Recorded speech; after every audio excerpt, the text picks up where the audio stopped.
Bonjour à toutes et bonjour à tous. Alors, aujourd'hui, on va parler nutrition.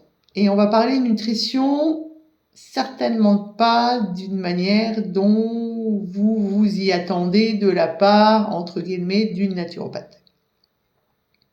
Donc déjà, on va prendre son temps, une grande inspiration, et on va laisser sortir doucement. Et on va le refaire encore une fois.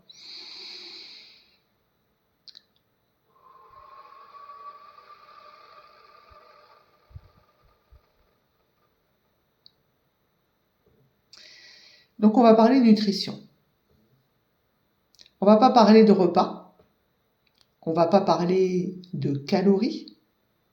On va pas parler de régime. On va pas parler de diététique. On va parler de nutrition, mais de nutrition de notre énergie, de notre être, de ce que ou de qui l'on est. Alors, je vais vous demander de participer, bien sûr. Et donc déjà, on va commencer par essayer d'imaginer votre énergie, comme je le fais souvent dans le cabinet, comme une batterie. Alors c'est plutôt facile aujourd'hui avec les téléphones.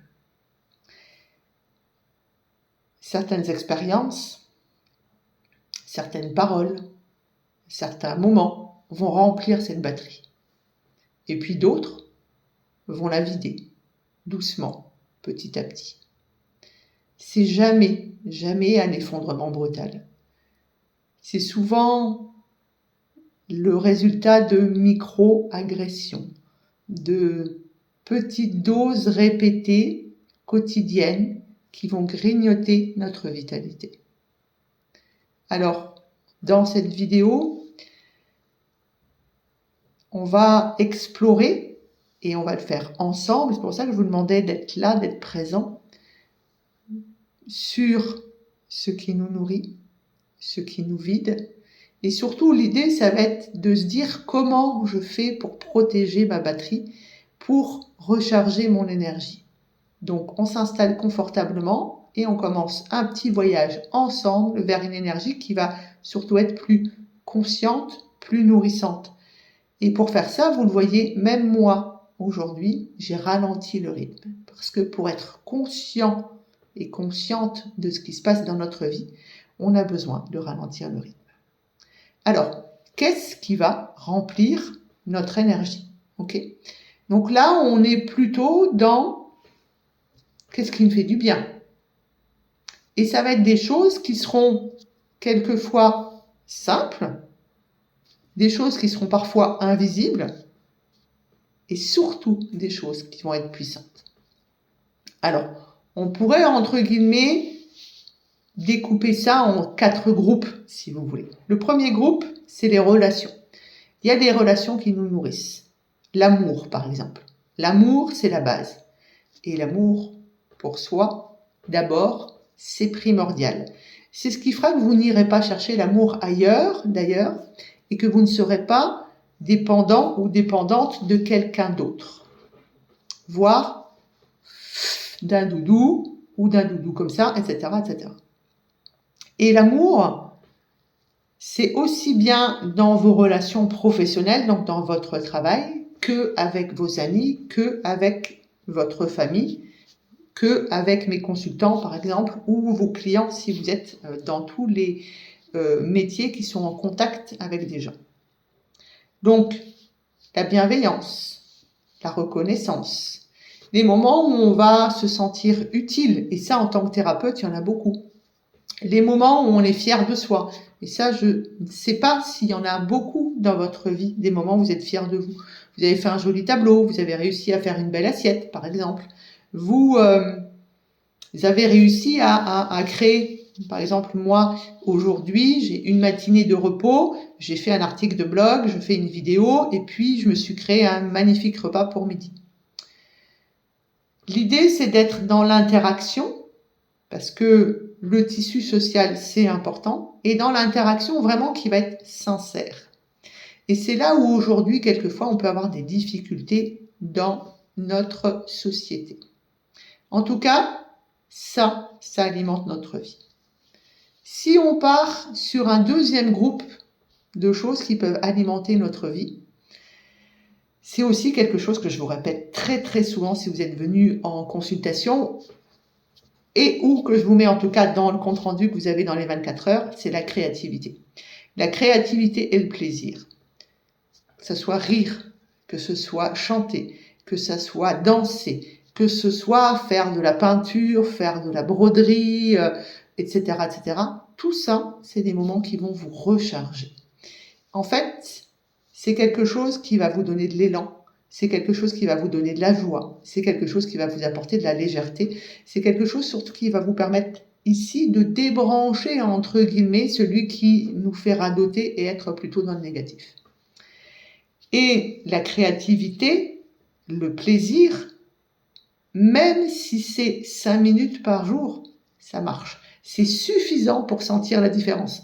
Et on a bien 5 minutes dans notre vie pour recharger notre batterie? Non, 5 minutes dans notre journée, voire dans notre demi-journée.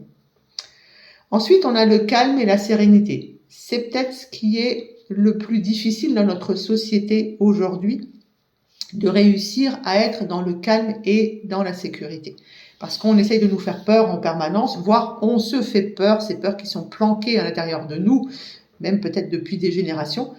En tout cas, on a besoin de se sentir en sécurité, et notamment, je vous en parle souvent, de cette hypervigilance et ce besoin de sécurité pour vous endormir. Eh bien, lorsqu'on dort correctement, lorsqu'on se retrouve seul dans un endroit qui est vraiment cocon, qui est vraiment apaisant, lorsqu'on va marcher dans la nature, comme j'ai réussi à le faire hier entre 2 consultations, lorsqu'on va tout simplement écouter le silence. Est-ce que vous avez déjà essayé d'écouter le silence? Ça veut dire qu'on prend du temps.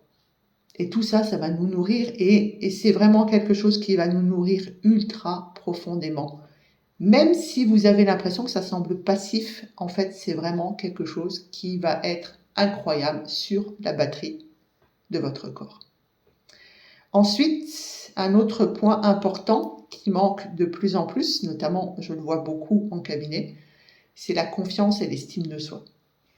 Alors, prendre conscience de ses réussites, se féliciter, accepter ses limites, tout ça c'est pareil, c'est des gestes qui sont simples et des gestes qui sont ultra puissants. C'est vraiment profond pour recharger votre batterie.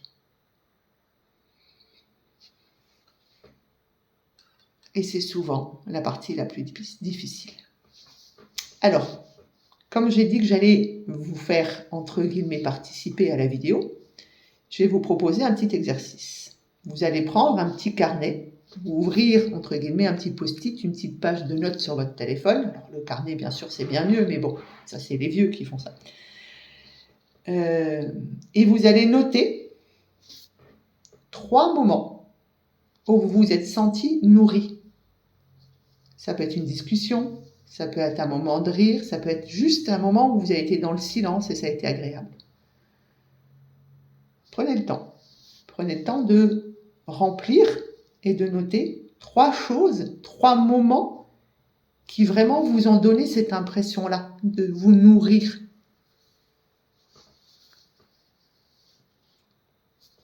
Si ça a été facile, vous les avez déjà notés, super. Quelquefois, c'est un petit peu plus long, tout simplement parce que c'est des moments qui sont là et c'est des moments qu'on ne remarque plus. Et l'idée, c'est de les mettre en lumière. Et si vous les mettez en lumière, si vous les remarquez, si vous les lisez, si vous êtes capable de les remarquer, déjà, ça va commencer à vous nourrir. Et puis, de plus en plus, vous serez capable de vous nourrir de manière consciente. Ensuite, l'idée, c'est de se dire, j'essaye de voir comment je peux remplir ma batterie. Je vais surtout essayer de voir comment je peux éviter de vider ma batterie. Parce que c'est surtout ça qu'on fait aujourd'hui aussi, de vider sa batterie. Et puis surtout, ça vide notre batterie et ça le fait entre guillemets sans qu'on s'en rende compte. Alors, pareil, plusieurs petits groupes. Premier groupe, ce qu'on appelle les pressions extérieures. Donc là, truc simple, les notifications sur le téléphone, les demandes constantes, les critiques répétées, ce sentiment qu'on a de ne pas être reconnu, tout ça, ça nous épuise. Je suis sûre que ça vous parle. Après, on a les relations toxiques. Alors, ça peut être des conflits, ça peut être du jugement, ça peut être du mépris, ça peut être des remarques dévalorisantes. En tout cas, c'est pour notre corps des mini-agressions répétées. Et donc, du coup, à partir du moment où c'est agressif et que c'est répété, forcément, ça ne sera pas anodin. Et tout ça, ça va grignoter notre énergie de manière silencieuse. Et c'est là le problème. Vous voyez, quand on parle de pathologie sur cette chaîne, il y en a beaucoup de ces pathologies qui sont silencieuses, qui, lorsqu'elles arrivent, ça fait longtemps qu'elles travaillent. Et bien, dans l'idée de la recharge ou le vidage, la vidange, même, j'ai envie de dire, de notre batterie, c'est la même chose. Et quand je parle de relations toxiques, je parle aussi de tout ce qu'on s'oblige à faire. De se dire, il faut que j'aille manger chez machin, oui, il faut que j'appelle Trucmuche quand même, tu sais, elle vient d'accoucher, il faudrait peut-être que je l'appelle, etc. Tout ce que vous vous obligez à faire sur les relations extérieures et le fait d'avoir une communication qui ne vous convient pas. Ça, c'est la thyroïde qui va prendre, mais ça peut être là aussi. Tous les problèmes de dents, les problèmes de mâchoire, etc., c'est aussi de la communication qui n'est pas en adéquation avec ce qu'on va penser dans le plus profond de notre cœur. Okay, puisque la première chose dont nous avons parlé, c'est l'amour. Ensuite, quelque chose qui vide nos batteries, c'est ce que j'appelle les routines, les habitudes, entre guillemets, internes. Et là, le roi du chapitre, c'est les ruminations. Qui ne rumine pas dans la journée? Qui n'est pas en train de marcher, par exemple, pour aller au boulot, ou qui n'est pas dans sa voiture et pas en train de dire « Ah, blablabla, et puis blablabla ». C'est ce monologue interne. L'autocritique. Combien de fois par jour je vous répète au cabinet, arrêtez de vous flageller. L'autocritique, ça ne marche pas. Tous les stress que vous ne gérez pas, ça aussi.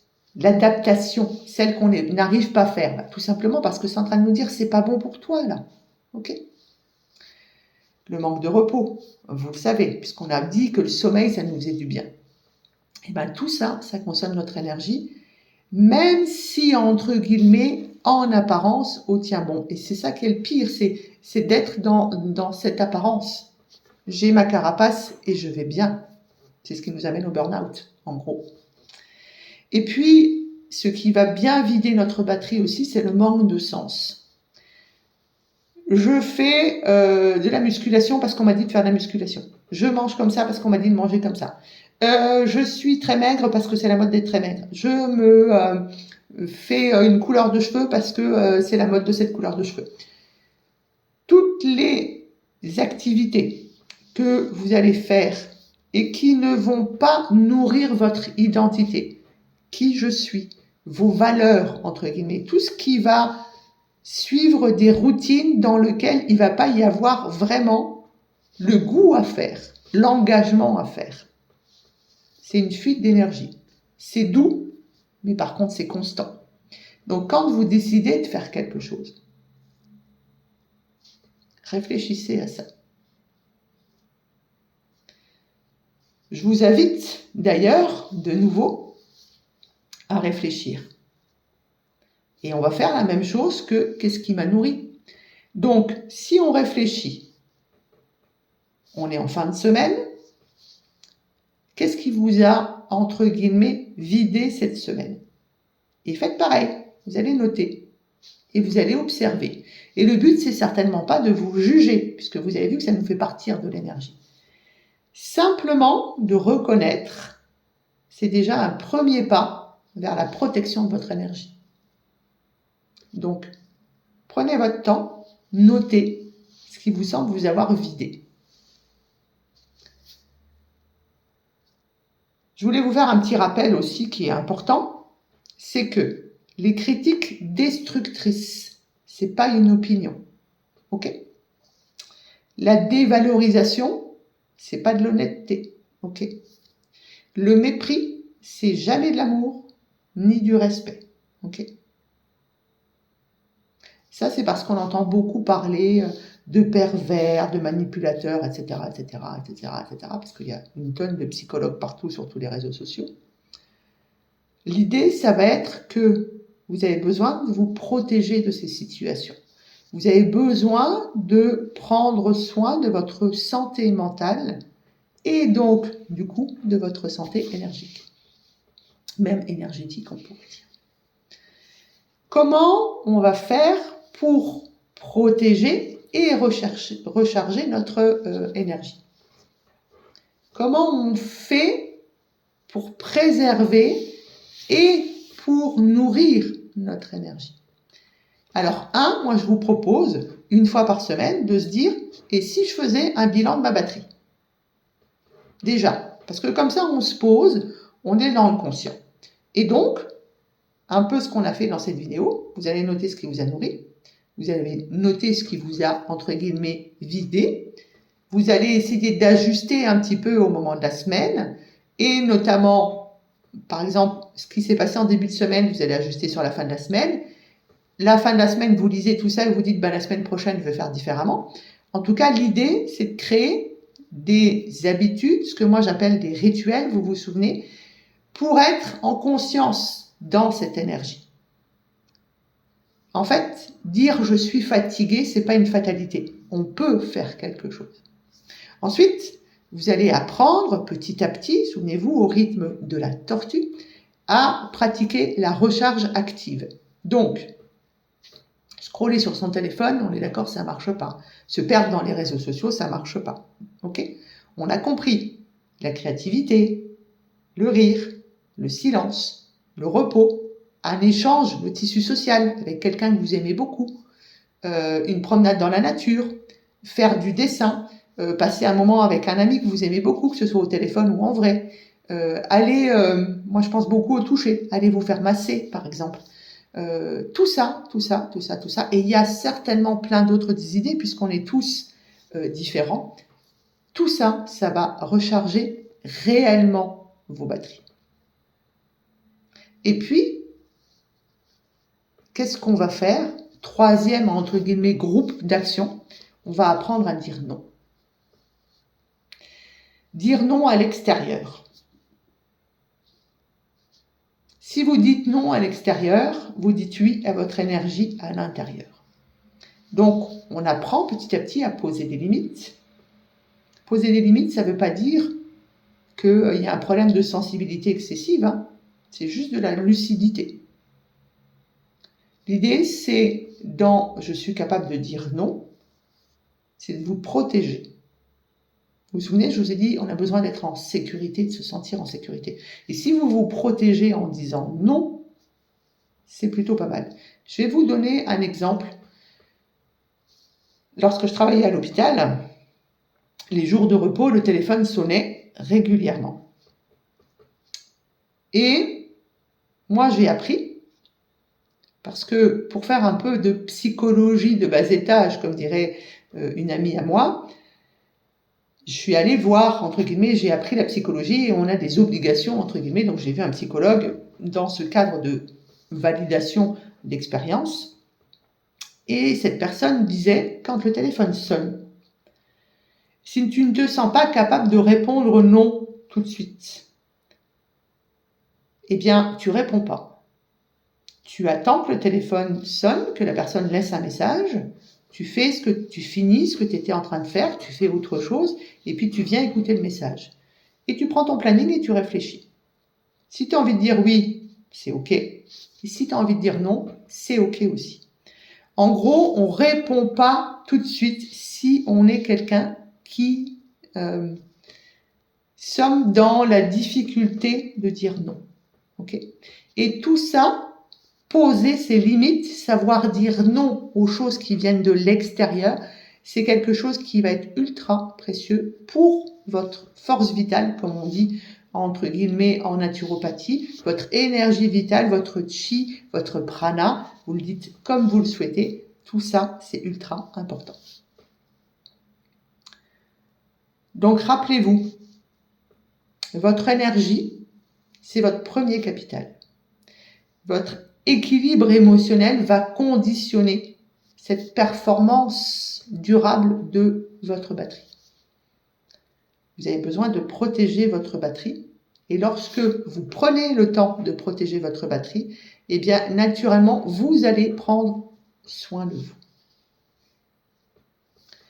Donc, notre force vitale, notre chi, notre prana, nos batteries intérieures, ça se remplit et ça se vide. Et tout ça tout au long de la journée. Donc, la question à vous poser chaque jour, elle est simple. Qu'est-ce qui me nourrit vraiment? Qu'est-ce qui me vide? Et donc, essayez cette semaine, par exemple, à observer un petit geste. Notez un moment qui vous a nourri, un moment qui vous a vidé. Observez, ajustez et protégez votre énergie. Nourrir son énergie, c'est la première étape pour vivre pleinement avec vitalité et sérénité. Donc, on prend du temps pour soi, comme vous venez de le faire en regardant cette vidéo. Vous respirez profondément et vous allez vraiment sentir votre batterie qui est prête à se remplir à nouveau. Quels sont, entre guillemets, ce que vous pouvez faire pour vous? Force de l'optimisme, important. Changer sa façon de voir les choses. On change de perspective, on change de regard, on change d'attitude, on change de façon de faire. On arrête d'alimenter les problèmes. On essaye de mettre en œuvre des solutions, on essaye de tourner la page. Et puis, tout ce qu'on va mettre en place, si ça marche, on continue. Et si ça marche pas, on laisse tomber. En tout cas, l'idée, c'est vraiment de changer l'attitude. C'est d'être dans ce pouvoir d'acceptation, c'est d'être dans... Je dis toujours d'être une locomotive, mais une locomotive heureuse, c'est-à-dire vraiment dans la force de l'optimisme. Plus vous êtes dans un environnement qui est négatif, plus vous subissez, plus vous vous entêtez, plus vous vous auto-sabotez, plus vous vous critiquez ou vous critiquez l'autre, plus vous faites l'autruche, plus vous êtes dans une interprétation de la situation qui est mauvaise, plus vous êtes dans vos cartes mentales, là, celles qui sont peut-être depuis des générations et qui du coup sont obsolètes, plus vous êtes dans des cartes qui sont inadaptées, plus vous allez bouffer votre énergie. Donc l'idée, c'est de nouveau de créer des cartes mentales et de créer des cartes mentales qui vous conviennent. Et pour ça, on a vraiment besoin de se poser, de respirer. Vous vous souvenez, je vous dis souvent, juste souriez. Si vous souriez, ça envoie quelque chose, entre guillemets. Ça peut être aussi ce que moi j'appelle souvent... comment je peux vous dire ça?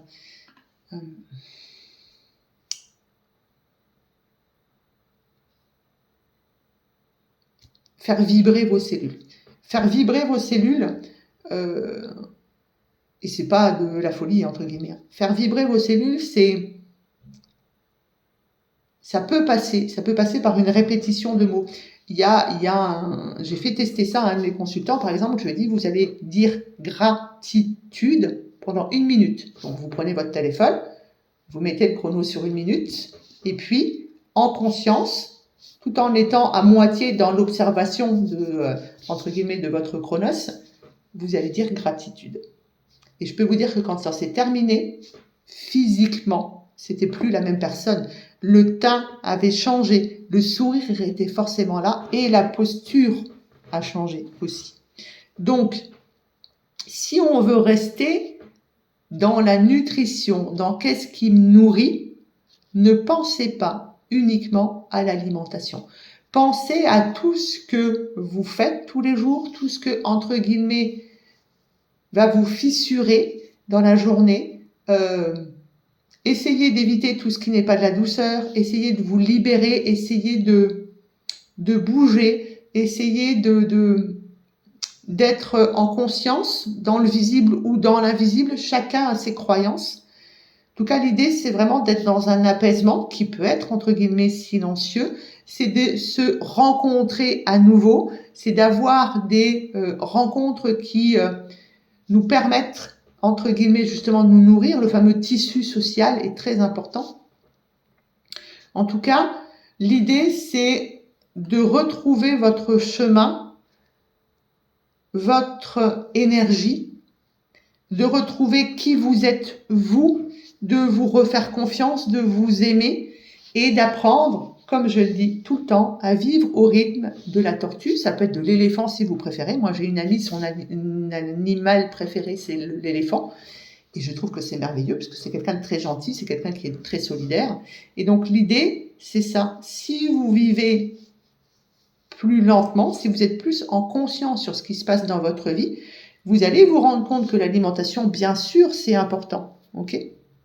On parle beaucoup d'intolérance alimentaire d'ailleurs. Mais qu'est-ce que vous avez comme intolérance dans votre vie autour là ? Qu'est-ce que vous subissez, entre guillemets ? Et je vais finir par vous donner un exemple. Donc j'ai une dame qui vient en consultation, c'était il y a vraiment longtemps maintenant, 6 ou 7 ans je pense, et qui vient entre guillemets parce qu'elle a du cholestérol qui augmente. Entre parenthèses, je rappelle que c'est normal que le cholestérol augmente chez la femme, notamment à partir de la ménopause. Je ferme la parenthèse. Et donc elle veut une prise en charge pour éviter d'avoir à prendre les fameux médicaments pouet-pouet. Et donc on fait tout ce qu'il faut, et puis ça se modifie bien. Je la vois au bout de 2 mois, elle me dit oui, et j'ai même perdu un petit peu de poids, etc. En tout cas au niveau du ventre, j'ai mis en place certaines choses, etc. Et donc la deuxième consultation chez moi, on est un petit peu plus sur le corps mental, un peu plus sur la psychologie. Et là, je découvre qu'en fait, qu'elle est absolument pas nourrie. C'est-à-dire qu'elle vit avec un homme qui la trompe et elle le sait. Elle a une belle-mère qui est très présente et elle travaille dans un endroit qui la pourrit complètement puisqu'elle est un petit peu mise, entre guillemets, à la cave. Et donc, j'essaye de faire ressortir tout ça, toujours dans la bienveillance, toujours dans, entre guillemets, la gentillesse, l'empathie, etc., etc. Et elle me répond, Nadège, j'ai demandé à ma mère, donc cette dame, elle avait plus de 60 ans, vous imaginez. Elle demande à sa mère, elle dit, écoute maman, je sais que me trompe, etc., etc. Attendez, bien sûr, ma fille, oui, bien sûr, etc. Je pense que je vais divorcer. Et sa mère lui répond, non, ma fille, c'est lui qui a l'argent. Voilà ce qu'elle me dit en consultation. Et donc, je respecte son choix. Elle vit et elle reste à vivre avec monsieur, alors qu'elle sait tout ce qui se passe. Elle sera finalement mise en inaptitude de son travail parce que, et j'ai été la première à le savoir, elle a fait un infarctus du myocarde, donc elle a fêlé son cœur parce que plus rien la nourrissait, parce qu'elle est restée juste parce que sa mère, en qui elle avait confiance, ça veut donc dire aussi qu'elle n'avait pas assez confiance en elle, et je viens de vous parler de confiance. Elle est restée avec monsieur et elle a fracturé son cœur. Elle a fait un infarctus, elle a été stentée et aujourd'hui elle est en inaptitude. Néanmoins, elle est toujours avec monsieur. Donc je ne suis pas en train de vous dire qu'il faut divorcer. Non, pas du tout. Je vous dis juste, faites attention. Travaillez sur la confiance en vous, travaillez sur l'amour pour vous, travaillez à tout ce que vous savez maintenant grâce à cette vidéo et travaillez plutôt au rythme d'une hybride à la place du rythme d'une Ferrari qu'on essaye de nous imposer et que nous nous imposons très souvent de manière inconsciente dans notre société. Voilà ce que c'est aussi la nutrition pour moi. Je dis souvent, qu'est-ce qui vous alimente avec un grand A ? Et on ne parle pas que nutrition, parce que ça, la nutrition, elle a quasiment aucun rôle là-dessus. Donc, rechargez vos batteries. Essayez de faire les petits tests que je vous ai donnés à faire. N'hésitez pas à commenter si vous avez besoin. Et pourquoi pas venir me rencontrer. À bientôt pour une autre vidéo.